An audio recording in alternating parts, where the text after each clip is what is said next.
it's a very loose term. It's a very elastic term, which can be applied to greater or smaller amounts of people. Which countries have one? That's a good question. I mean, many talked of Britain in the 18th and even into the 19th century as an oligarchy. Of course, you had a small group of people in Parliament, and they weren't subject really to the sort of democratic elections that we take for granted.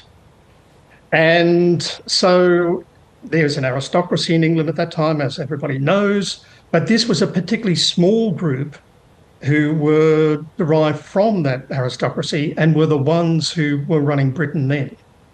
Now, what you get is a similar situation in America after the Revolution in 1776, and then they create the new nation from 1783. And America wasn't started as a democracy. That's a term that people applied much later to the revolution. So you've got democracy and oligarchy eventually competing in ideas in early America, and both ideas came from ancient Athens 2,500 years ago. And when they were trying to sort things out about, well, who should have power? Should it be a small handful? Should it be one? Should it be a monarch? Or should it be the people, as in rule of the people, democracy? And in many ways, we're continuing the same sort of struggle. And that struggle is reflected in the speech by Biden. And we are worrying these days, as 200 years ago in America, as the ancient Athenians did, about power and who should hold it, who should exercise it, and who can abuse it in our own political opinions. Hasn't it more in recent decades been about dictatorship? I mean, I'm thinking of Iran, that's often described as an oligarchy, Russia as well, perhaps China. The terms are elastic. As I said, they came from ancient Athens, and it was a small society of 200,000 people. So most people knew each other, or citizens knew each other, and they could see around the place who were the oligarchs, who were the poor people, stood out. We're much larger societies, we're complex societies, and we don't all unite around a common political opinion. Obviously, we have diverse opinions. So we're prone to see oligarchs or dictators. I mean, some people believe Dan Andrews was a dictator, or for the other side, people see Donald Trump as a dictator. And therefore, it shifts with political opinions. Joe Biden, he wants to focus on a bunch of what he calls very ultra-wealthy people who have a concentration of power and also attention. And really, he's pointing the finger at Elon Musk, amongst others, and at the cabinet of billionaires that Trump has assembled, probably, for his new administration. There's a range of billionaires. And he also refers in the speech to Eisenhower and his outgoing speech in 1961, when he warned of a military-industrial complex. Okay, so there's that similarity. What's also interesting is in the 1950s, everybody was saying Eisenhower had a cabinet of millionaires. That obviously shows inflation since then, but it was a rule by the rich. They were alluding then to a sort of oligarchy running America. And this is one of the continual paranoias in the American representative system and also in ours. And so Biden was sort of correct when he says that democracy is a constant struggle. It's not a destination, it's a journey, but it's a very conflictual journey. We're all having arguments about who is exercising power, who shouldn't be exercising power in our opinions, and where it should be.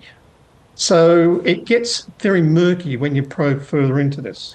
Dr. Rolfe, what are the consequences of a country as big as America, as big as China? What are the consequences on the people of there being an oligarchy?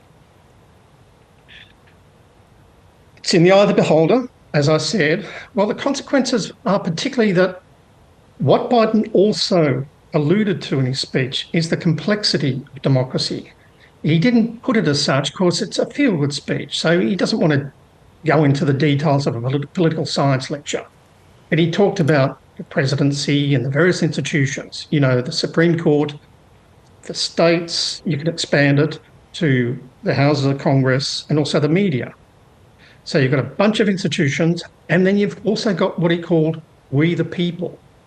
Now, the consequences are, particularly in relation to the Trump administration, which is what he's talking about with this rule by ultra-wealthy people. The problem is that power, we all agree, should be split up. There's no one man or woman should have sole power. And that's why you've got those various institutions that I outlined just then. But then, because you've split power and you've got conflict going on in order to constrain the power of somebody, you then have a problem of getting things done.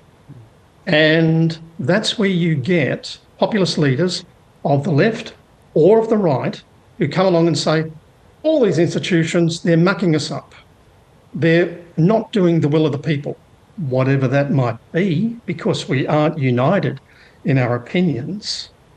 And a lot of people follow the populist leader for understandable reasons to say, we want stuff done.